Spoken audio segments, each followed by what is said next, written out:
Coming up in today's episode, I share my opinion on waist trainers, and then I give you guys 7 golden tips that has massively helped me when it comes to cutting and dieting. So make sure to watch the entire episode of today's Raw, Rory and 4. It is Sunday morning, and I'm still here getting in the cardio. How am I only halfway here? So yesterday I said I wanted today's episode to be an absolute banger. So today I thought we'd focus on all the little small tips and tricks that I do in a day that helps me get through a cut or just assists the cut even further. So the first thing we're going to talk about is the waist trainer. I've been wearing a waist trainer or just like a lifting belt for months and months and months now. I have what you would consider thick obliques for the men's physique category. So I was wearing the waist trainers and lifting belts just to turn off my obliques to get them to atrophy and therefore shrink, giving myself a smaller waist. And yes, it has worked incredibly because my waist is 2 inches smaller from the last time I was on stage. Next tip, and then I swear I'll put a top on. I'm just sweaty from the cardio still and I need to go shower, so I'm not putting on a clean top. Cinnamon is your friend. Cinnamon is fantastic to use in your first meal because it actually stabilizes blood sugars. If you've dieted hard before, you've probably felt that horrible dizziness when your blood sugars get too low. I'm not saying cinnamon is a magic fix, it just helps it. Add it to your oatmeal or your bagels, whatever you have in your first breakfast. Today I don't get carbs, so I'm adding it to my egg whites with some sweetener.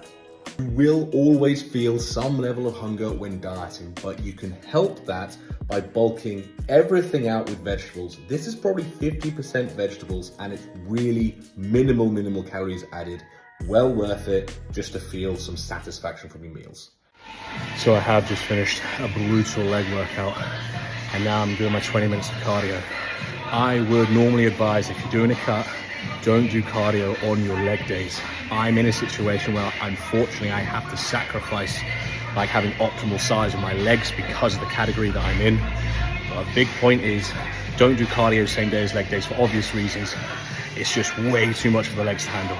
Back to the hunger tips. So I found spicier foods are pretty good for a natural appetite suppressant, which is why pretty much anytime I have olive oil in a meal, I chuck on this bad boy. Just get it from Costco. It's incredible and it blows your head off.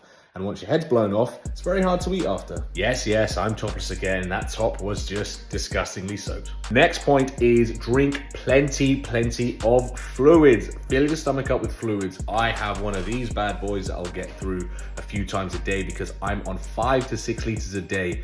If you drink a lot of fluids already, drink more, but I do recommend using electrolytes. If you don't want to spend any more money, and you're gonna have to use a lot of salt on your meals to keep your natural electrolyte balance. Now, if you get peckish or have like a sugar craving between meals, this is my advice. Get yourself a brew or a coffee, just a hot drink. You know, you can use sweeteners, you can use pretty much unlimited sweeteners as long as it's not gonna give you any like digestive issues. That's the one downside to sweeteners, too many can give you digestive issues. We're gonna try that one again. Digestive issues is the one thing you have with sweeteners. As long as they are 0 calories, you can go ahead. And if you like your tea or your coffee milky the way I do, then there's also a solution for that. Unsweetened almond milk. There's like 15 calories per 100 ml. That's like 5 or 6 cups of tea or coffee. And then when it comes to diet drinks, I have absolutely no issue there. I will have one a day myself. Now, the main reason you're gonna fall off your diet plan is either you're just too damn hungry and you just lose the temptation between meals, or you're just not enjoying your food. So cook it in a way, learn to cook in a way where you will enjoy your meals. I love all my meals. I don't have a single meal I hate.